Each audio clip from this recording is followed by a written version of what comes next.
Welcome to episode 7 of HashBangTV. So the first thing we have to do this week is apologise for the quality of the video of episode 6. I'm very, very sorry. As you would have seen, we didn't have our video guru, Chris, from Alpha Punk, and that's the result that you get when you have amateurs framing the people. And I mean, obviously, there was some improvement because half of Chris's face was kind of cut off the picture, so that was a good thing. But yeah, we apologise, and we had colds as well. So, all in all, not the best episode, but Justin was good. Very good. Just us that was the problem. Yeah. But So this back week, on form this week? This week we're going to turn the corner. So what's coming up? So we've got a fantastic interview with Natalie and Simon from Lanyrd. So a startup that we've been following since they launched. We do a lot of event stuff. So we've used Lanyrd a lot, and it's just a fascinating startup story. Brilliant. And to wrap up, we're going to talk a little bit about Google and moving the blog, and that's the show.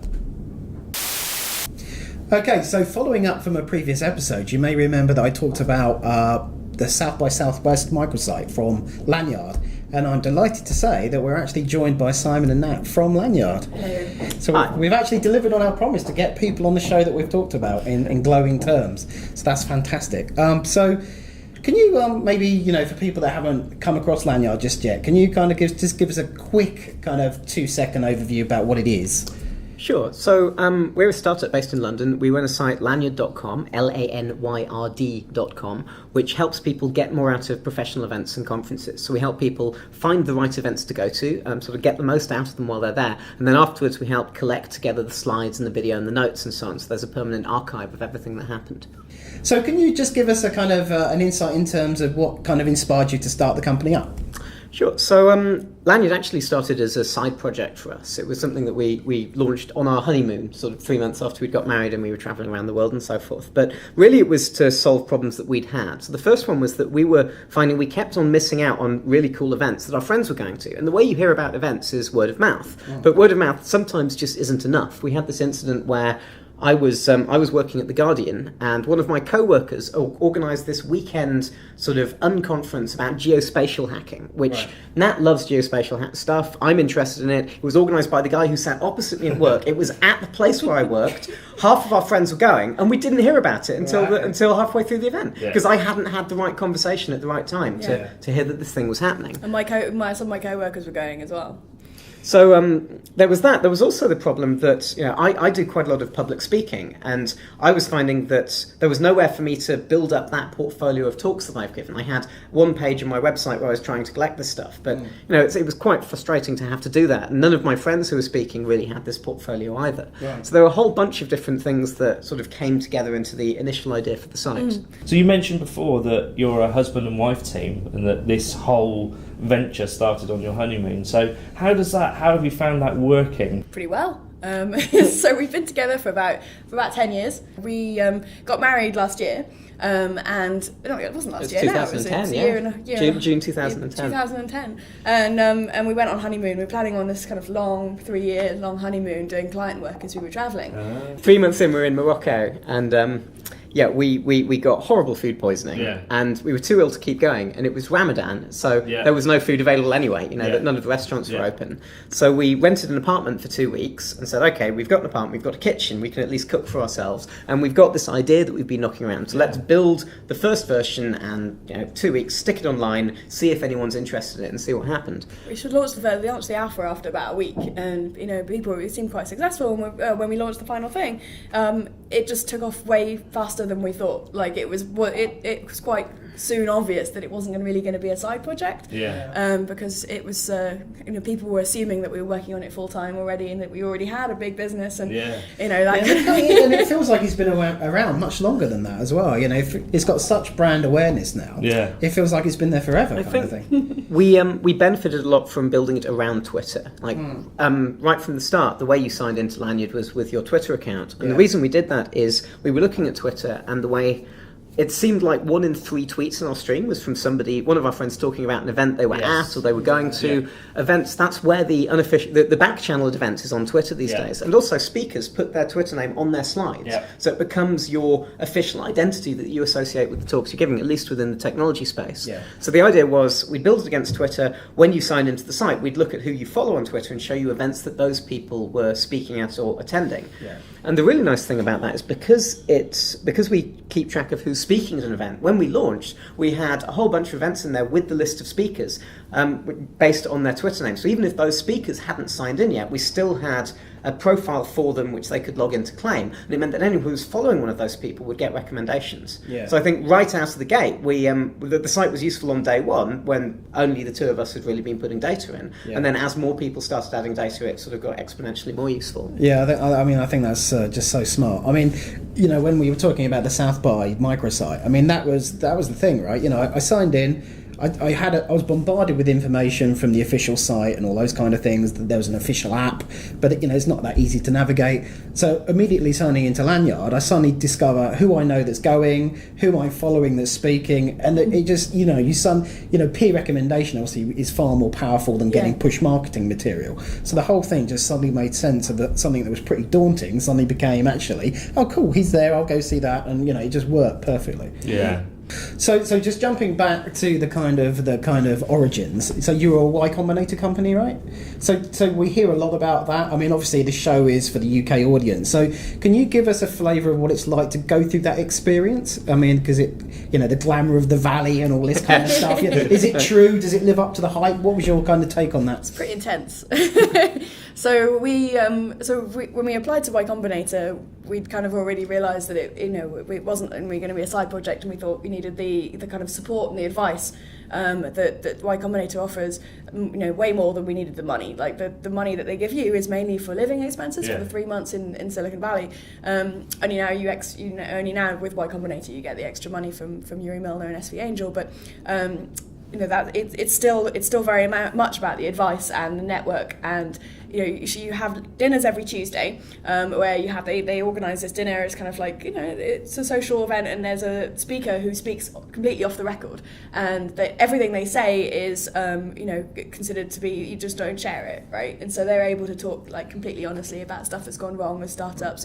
Everyone from different levels, so startup founders to the CEOs of larger companies like eBay, and it's fascinating actually being able to kind of get that kind of insight. So you end up like socialising with other companies during those Tuesdays, but that's not where it ends, because you can have you book office hours with the partners and from YC. You can book them whenever you like, and you go in and get advice from them. But it's mainly about, for us anyway, it was mainly about the network and about the other companies. The support that you get from them. So is the application process as brutal as we're led to believe? What was that like? Trying to actually make the cut. So I wouldn't describe it as brutal because it's very short. There's a application form that you fill in and you submit that, and based on that you either get invited to the interview or you don't. So you go out there and it's a 10-minute interview, and that's it. And they basically make the decision on the same day. So in the evening you either get a phone call saying you're in, or you get an email saying sorry, you didn't make it. Wow.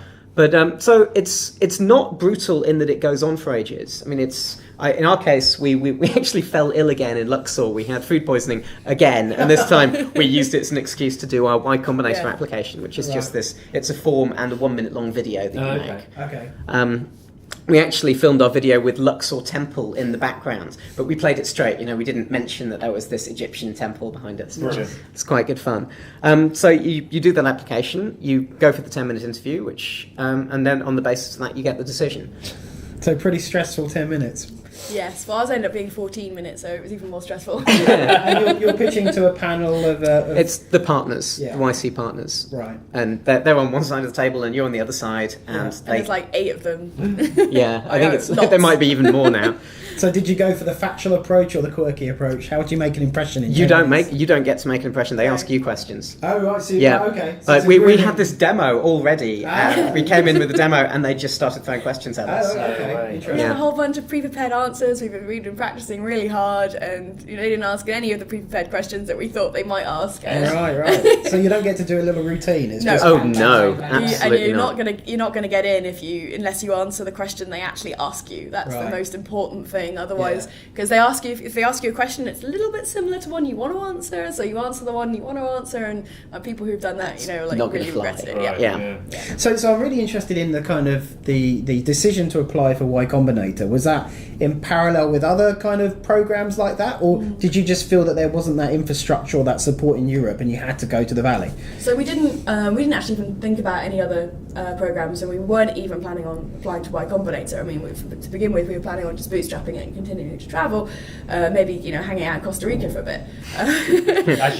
So, by the way, these guys think. Yeah. Oh, it's cheap. live off credit cards for 6 months and see how far you get. But so we were on the train from Cairo down to Luxor when I hadn't actually heard of Y Combinator, for my own shame. And so I was reading the article by Paul Graham about being at YC and what happens and the kind of support network and stuff that you get. And it sounded like a really good opportunity to teach us about the business side of things that we didn't know anything about, because we're developers and we're product people, but we're not business people. Yeah. So we needed that support, and so that's why we applied, especially as it was already taking off a lot more than we thought. It's part of the Y Combinator pitch is that it's easier to take people who know how to make things and teach them business than it is to take business people and teach them sort of technology and how to build stuff. Yeah, really interesting. So why London? Why not somewhere in the States? So, I mean, one of the factors was straight up visas. If you want to do this in the States, you need to sort out visas, which is quite a long-winded process. So at the end of the 3 months of Y Combinator, we came back to London basically to scout it out, to see what it would be like to set up a company in London. So we came back thinking maybe we'll be back in London for a few weeks, and then we'll head back to the States. Maybe we'll head to Costa Rica. We didn't know. So we came back, and we were literally in London for less than a week before we'd got our first meeting with a genuinely interesting investor. And that was one of the things that really impressed us about London. Is I had friends who were doing startups a few years ago, and they complained that it was just terrible for raising money. And we'd come back. I mean, it helped that we had the Y Combinator brand behind us, but we were getting meetings with genuinely, with serious investors who'd made really good investments beforehand, who had money. We were being introduced to all sorts of people. It was clear that the money side of things in London was really good. And so the second question was, what were the other startups like? Because the thing we learned in Y Combinator is you have to be surrounded by other startups. If you don't have someone you can go to and say, hey, we've got to do foreign currency exchange, how does that work? And they can say, oh, we did that a few weeks ago, you did it like this, then you're in real trouble. And the thing we found is that London is absolutely fantastic for startups right now. There are hundreds of real startups with teams, with backing, with a product that they've launched, who are actually growing and evolving. And that's, again, it's hugely different from sort of 2 or 3 years ago. So I want to know a bit more about the so you did Y Combinator, you came to London, you chose London positively, you had lots of people, lots of serious investors interested in asking you to come and see them, which is, that's a I think that's part of the Y Combinator magic. Yeah, absolutely. You get a glow from that. So you've raised a quite large angel round, which is a mixture of a couple of VCs and a bunch of angels, right? That's right. Yeah. And so when did all that close? When did you sort of have a stable amount of money in the bank from that? So we started fundraising the moment Y Combinator ended, and it took us 3.5 months to close the round, which felt like a really long time, but evidently that's pretty good going. That's amazing, And we actually raised most of our money in the UK. We've got 2 large funds based in London. That's Pro Founders Capital and Index Venture Seed. Okay. And we topped that up with 7 or 8 angel investors, mostly from the US, because we wanted to get some money from the US and some from the UK. But that worked out. Really, really well for us. Yeah, we deliberately tried to find both the VCs and the angels who were not just interested in our business, but also who we got on with, but who could give us a good amount of advice and in things that we weren't good at ourselves. So in marketing and kind of all kinds of. You've got event organisers, prominent speakers. With lots of smart money. Yeah. Excellent. So the future's looking really bright for Lanyrd then. So there's a team of 5 of you at the moment? Yep, we have 5 people, and we're at the moment trying to look for a designer. Okay. A full-time designer. So we're looking for someone who has a real kind of creative flair, but also has a good kind of nose for social software, kind of understands that. And, there's lots of exciting design challenges and stuff at Lanyrd. at the moment I'm doing all the design myself. Okay. I'm self-proclaimed not a designer, but had to kind of, considering I do quite a lot of design now, I'm just a designer, just not a very good designer. Yeah. So it'd be nice to have someone with a lot more experience than So I have. if you're a designer and you want to work in London at a very exciting startup company, employee number 6, Yeah. get in touch. So then go to lanyard.com. I guess there's some about us pages which has careers at Lanyard or Yep, whatever. or you can just drop us an email at jobs@lanyard.com Excellent. as well. Okay, cool. Perfect. Well, thanks so much for coming in. Big fans of what you do, so I hope it continues in this amazing upward curve. And thank you. Thanks for making the time to come in and chat to us. That's right. Thank you Cheers, for having guys. us. So we've delivered on our promise. Another cracking interview, and also with a company, as you said in the introduction, that we've talked about before. So it's great to have that full circle. Mm-hmm. So just closing up the show then, I'm going to take this opportunity to have another rant about Google. So as you probably know from our tweets and the blog and stuff like that, we've had a lot of problems with Google's inability to handle multiple logins on their services to the point where actually we can no longer access the blog.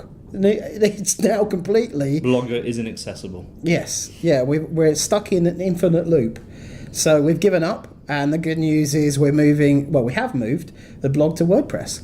So everything now should be much easier to update, give you some new features to play with on the blog as well. So, check it out and leave us any comments, and hopefully that'll go from strength to strength. So that's it, another show in the can. Thanks for watching HashBangTV. .tv.